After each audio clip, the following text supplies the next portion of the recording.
ഇന്നത്തേത് ഒരു സ്പെഷ്യൽ വ്ലോഗാണ്. ഞാനും കിവിയും എല്ലാവരും കൂടിയും എൻ്റെ വീട്ടിലോട്ട് പോവാണ്. നാട്ടിലെത്തിയതിന് ശേഷം ഇതാദ്യമായിട്ടാണ് എൻ്റെ വീട്ടിൽ പോണത്. So I am little more excited. അമ്മ ആയതിനു ശേഷം ഞാൻ ഒരു ലോങ് ജേർണി ഇങ്ങനെ എൻജോയ് ചെയ്തിട്ട് പോകുന്നത് ആദ്യമായിട്ടാണ്. ഞാൻ ഇതിന് മുമ്പ് എൻ്റെ വീട്ടിലോട്ടും ഇവിടുന്ന് ഹസ്ബൻഡിൻ്റെ വീട്ടിലോട്ടും പോയിട്ടൊക്കെ ഉണ്ട്. പക്ഷേ അതെൻ്റെ മെറ്റേണിറ്റി ലീവിൻ്റെ ടൈമിലായതുകൊണ്ട് തന്നെ കുറച്ച് പെയിൻഫുള്ളായിരുന്നു. ഡെലിവറി കഴിഞ്ഞ് ഒരുപാട് സമയമൊന്നും ആയിട്ടുണ്ടായിരുന്നില്ല. അതുകൊണ്ട് ഞാൻ അധികം എൻജോയ് ചെയ്തിട്ടില്ല. കിവി ഭയങ്കര കൈക്കുഞ്ഞായിരുന്നു. പക്ഷേ ഇപ്പം നല്ല റിലാക്സേഷൻ ഉണ്ട്. ഫാമിലി കൂടെ ഉള്ളതുകൊണ്ട് തന്നെ കിവിനെ എല്ലാവർക്കും മാറി നോക്കാനും പറ്റും. അപ്പം നമുക്ക് എൻജോയ് ചെയ്യാൻ നന്നായിട്ട് പറ്റും. സ്കൂളില്ലാത്തൊരു ദിവസം ആയതുകൊണ്ട് തന്നെ ചേച്ചിയും ചേട്ടനും നമ്മുടെ കൂടെ ഉണ്ട്. അതുകൊണ്ട് കിവിയും നല്ല എക്സൈറ്റഡ് ആണ് ചേച്ചിയുടെയും ചേട്ടൻ്റെയും കൂടെയൊക്കെ കളിക്കാമല്ലോ. നല്ല മഴയും വടക്കുന്നാഥ ക്ഷേത്രത്തിൻ്റെ വ്യൂവും തൃശ്ശൂരിൻ്റെ ഉള്ളിലൂടെ നമ്മളിങ്ങനെ പോയി. ഒരു 4 മണിക്കൂർ ജേർണി ആയിരുന്നു. പക്ഷെ നല്ലതായിരുന്നു. ശരിക്കും ആസ്വദിച്ചു, എൻജോയ് ചെയ്തു. പിന്നെ അതിൻ്റെ ഇടയിൽ കിവിയുടെ കുറേ വിക്രസും ഉണ്ടായിരുന്നു. ബ്രേക്ക്ഫാസ്റ്റ് കഴിക്കാൻ നമ്മളൊരു ഹോട്ടലിൽ കയറി. അപ്പോഴത്തേക്കും കിവി അച്ചച്ചൻ്റെ അടുത്തേക്ക് ചാടിയേ. കിവിക്ക് കൊടുക്കാനായിട്ട് പംകിനും ക്യാരറ്റിൻ്റെയും പ്യൂരെ ഞാൻ ഓൾറെഡി പ്രിപ്പയർ ചെയ്ത് പൗച്ചിലാക്കി കൊണ്ടുവന്നിട്ടുണ്ടായിരുന്നു. അത് വണ്ടിയിൽ വെച്ച് കൊടുത്തതിൻ്റെയാണ് ആ ബിബ് ഇങ്ങനെ യെല്ലോ കളറായിട്ട് ഇരിക്കുന്നത്. പിന്നെ ഈ ഇരിക്കുന്ന ബേബി ചെയർ, ഹൈ ചെയർ കുറച്ച് കംഫർട്ടബിൾ അല്ല. അതിൻ്റെ ഇടയിൽ കൂടെ ഇവൾ വീണു പോകുമെന്ന് എനിക്ക് പേടിയുണ്ടായിരുന്നു. അതുകൊണ്ട് എപ്പോഴും ഒരു കൈ ഞാൻ ഇങ്ങനെ മേത്ത് വെച്ചുകൊണ്ടിരിക്കുകയായിരുന്നു. ഫുൾ കളിയായിരുന്നു കിവി. നമ്മളെല്ലാവരും ഇങ്ങനെ കാത്തിരിക്കുകയായിരുന്നു ഓർഡർ ചെയ്ത ഫുഡ് വരാൻ വേണ്ടിയിട്ട്. അതിൻ്റെ ഇടയിൽ കിവി എല്ലാ സാധനങ്ങളും തട്ടിപ്പറിച്ച് താഴോട്ട് വാരിയിടുന്നുണ്ടായിരുന്നു.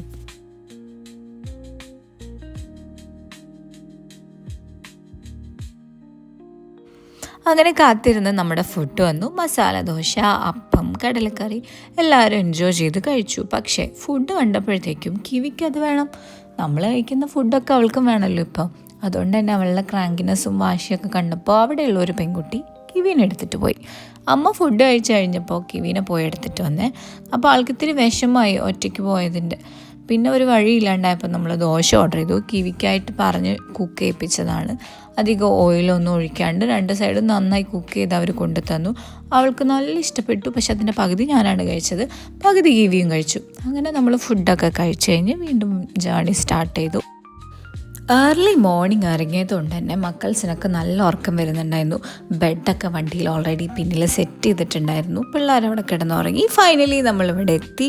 അമ്മമ്മേനെ കണ്ടതും കിവി അങ്ങോട്ട് ചാടി. ചെന്ന് കഴിഞ്ഞപ്പോൾ അമ്മമ്മയുണ്ട്, അമ്മയുടെ വലിയമ്മയുണ്ട്. എല്ലാവരുമായിട്ടും കുറേ നേരം സംസാരിച്ചൊക്കെ ഇരുന്നു നമ്മൾ. കിവിക്ക് പിന്നെ അമ്മമ്മേനെ കണ്ടപ്പോൾ പിന്നെ എന്നെ വേണ്ട, എന്നെ ഓർക്കുന്ന പോലുമില്ല. അമ്മമ്മയുടെ കൂടെയായിരുന്നു ഫുൾ ടൈം. ഇതെൻ്റെ അമ്മമ്മയാണ്. റെഡ് സാരി. പൂച്ചേനെ ഭയങ്കര ഇഷ്ടമാണ് കിവിക്ക്. പൂച്ചയായിട്ട് കുറേ സമയം സ്പെൻഡ് ചെയ്തിട്ടുണ്ടായി അവിടെ. അത് കഴിഞ്ഞിട്ട് എൻ്റെ അച്ചമ്മ സിക്കായിട്ടിരിക്കുകയാണ്. ആൾക്ക് പ്രായമായതിൻ്റെ കുറച്ച് വയ്യായികകളുണ്ട്. അപ്പോൾ നമ്മൾ വിചാരിച്ചു നാട്ടിൽ വന്നതിന് ശേഷം ഞാൻ അച്ചമ്മേനെ കാണാനും പോയിട്ടില്ല. അപ്പോൾ അച്ചമ്മേനെയും കൂടെ കാണാമെന്ന് വിചാരിച്ചിട്ട് നമ്മൾ ഇറങ്ങിയതാണ്. മണ്ണാർക്കാട്ടിൽ ഒരു യാത്ര. നമ്മൾ ജനിച്ച് വളർന്ന നാട്ടിൻ്റെ കൂടെ ഇങ്ങനെ വഴിയൊക്കെ പറഞ്ഞു കൊടുത്തു പോകുമ്പോൾ ഒരു പ്രത്യേക അഭിമാനമാണല്ലേ. ഇതാണ് മണ്ണാർക്കാട് പൂരം നടക്കുന്ന അമ്പലം. ഇവിടെ വെച്ചായിരുന്നു എൻ്റെ കല്യാണം. അങ്ങനെ നമ്മൾ തറവാട്ടിലെത്തി കഴിഞ്ഞപ്പോഴത്തേക്കും അവിടെ അച്ഛമ്മേനെ പോയി കണ്ടു. കുറച്ച് നേരം സംസാരിച്ചിരുന്നു. ഇവിടെ ഒരു കുഞ്ഞു മോളുണ്ട്. ആ മോൾക്ക് നീലുമോളെ മാത്രമാണ് ഇഷ്ടമായത്. എൻ്റെ വല്യച്ഛൻ്റെ മകൻ്റെ കുട്ടിയാണ് അവളെ, ശ്രീനുവിനാകെ ഇഷ്ടം ചേച്ചിമാരെയാണ്. അതുകൊണ്ട് തന്നെ നീലുവിൻ്റെ കൂടെ കുറേ നേരം കളിച്ചു. ഇതാണ് ശ്രീനു മോൾ. സത്യം പറഞ്ഞാൽ നമ്മളെല്ലാവരും കൂടെ ഒരുമിച്ച് വരാനുള്ളതിൻ്റെ പ്രത്യേക കാരണം എന്ന് പറയുന്നത് തന്നെ അച്ഛമ്മേനെ കാണാമെന്നുള്ളതായിരുന്നു. കാരണം അച്ഛമ്മ കുറച്ച് നാളായി, ഒരു 3 മാസത്തോളമായിട്ട് ഭയങ്കര ഒട്ടും വയ്യാണ്ടിരിക്കുകയാണ്. ഒരു 92 എബോവ് ഏജ് ആയ ആൾക്ക്. അപ്പോൾ അതുകൊണ്ട് തന്നെ അതിൻ്റെ ബുദ്ധിമുട്ടുകളുണ്ട്. അധികം മെമ്മറി ലോസായി. പിന്നെ ഫുഡൊന്നും കഴിക്കുന്നില്ല. ആൾ ഒട്ടും വയ്യ. അതുകൊണ്ട് തന്നെ ഞാനത് വീഡിയോ ഒന്നും എടുക്കുകയൊന്നും ചെയ്തില്ല. ആൾക്കൊട്ടും വയ്യാണ്ടിരിക്കുകയാണ്. അതുകൊണ്ട് നമുക്കത് കണ്ടപ്പോൾ കുറച്ച് വിഷമമായി. എങ്കിലും എൻ്റെ ഏട്ടനെയും അവരെയൊക്കെ കണ്ടപ്പോൾ ഭയങ്കര ഹാപ്പിയായി. അവിടെ കുറച്ച് നേരം സ്പെൻഡ് ചെയ്ത് നമ്മൾ തിരിച്ചു വന്നു. ഈ പറമ്പൊക്കെ കാണുമ്പോൾ, ഈ തൊടിയൊക്കെ കാണുമ്പോൾ എൻ്റെ ചെറുപ്പകാലം ഓർമ്മ വരുന്നത്. ഇവിടെ കളിച്ച് വളർന്നത്.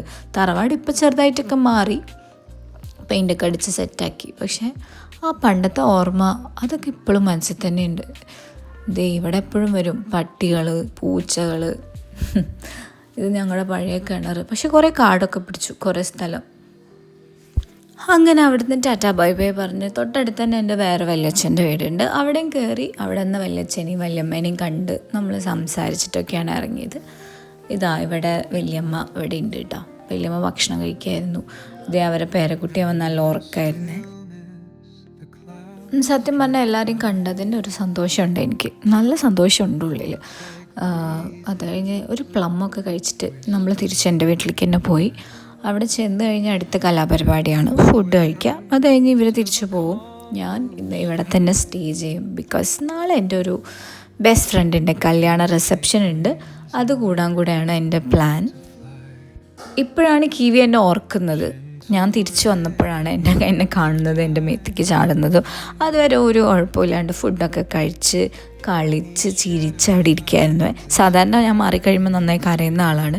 പക്ഷെ ആ സമയത്ത് എനിക്ക് തോന്നുന്നത് അമ്മമ്മേനെ ഓർത്തപ്പോൾ പെട്ടെന്ന് എന്നെ മറന്നതായിരിക്കണം.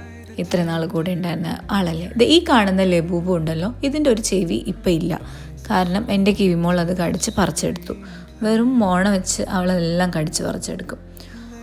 അങ്ങനെ വല്യച്ഛൻ്റെ കൂടെ കുറച്ച് നേരം എൻജോയ് ചെയ്തു. ഇത് ഞാനും പപ്പയും കിവിയും കൂടെ എടുക്കുന്ന ഒരു സെൽഫിയാണ്. പപ്പയോട് ഞാൻ പറഞ്ഞു, ഇത്ര നേരമായിട്ട് പപ്പേനെ ഒരു വീഡിയോയിൽ പോലും കിട്ടിയില്ലല്ലോ എന്ന് പറഞ്ഞപ്പോൾ പപ്പ വന്ന് നിന്നതാണ്. ഇവിടെ ആ സമയത്ത് വളരെ കാര്യമായി അടുക്കളയിൽ നടക്കുന്ന ഡിസ്കഷനാണ്. ബ്രെഡ് എങ്ങനെ അറേഞ്ച് ചെയ്യാം, കറികൾ എങ്ങനെ അറേഞ്ച് ചെയ്യാം എന്നൊക്കെ. ഇതെൻ്റെ അനിയൻ ആകാശ്, എൻ്റെ വല്യച്ഛൻ്റെ മോനാണ്. അവനാണ് അടുക്കളയിലെ കാര്യക്കാരനെന്ന്.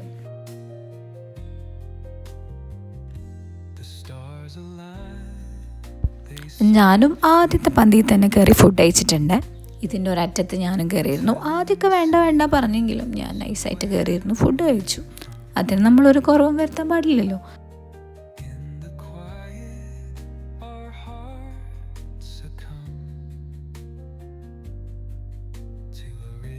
കുറച്ച് കഴിഞ്ഞപ്പോൾ വല്യച്ഛൻ്റെ മടി കിടന്ന് ചേച്ചിയുടെ കയ്യും പിടിച്ച് കിവി മോളുറങ്ങി. കിവീനെ നന്നായിട്ട് ഉറക്കിയിട്ടാണ് അവർ പോയത്. കാരണം ഫുഡൊക്കെ കഴിഞ്ഞിട്ട് അവരിറങ്ങി. കിവി ഇവിടെ ഉറങ്ങുന്ന സമയത്ത് രണ്ടാമത്തെ പന്തി ആൾക്കാർ ഫുഡ് അയച്ചുകൊണ്ടിരിക്കുകയാണ്. ഇതാണ് ആകാശ് മോൻ, നമ്മുടെ കസിൻസിൻ്റെ ഇടയിലെ ചോക്ലേറ്റ് ഹീറോ ആയിരുന്നു അവൻ ഒരു നാൾ. പാവ അത് പറഞ്ഞപ്പോൾ അവന് ചമ്മലായതാണ്.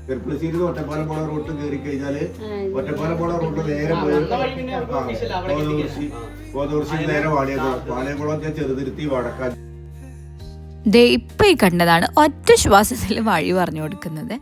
അങ്ങനെ അവരിറങ്ങി ടാറ്റ ബൈ ബൈ പറഞ്ഞ് പോയി. ശരി ടമ്മേ.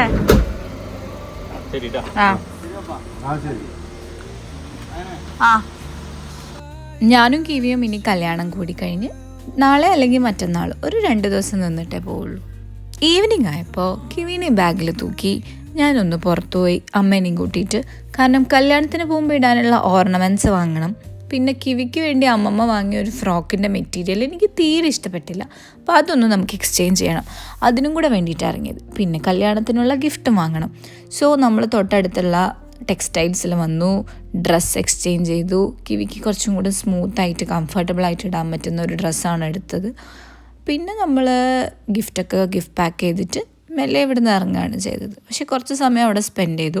കുറേ നല്ല ഉടുപ്പുകളുണ്ട്, കാണാൻ എനിക്കിഷ്ടമാണ്.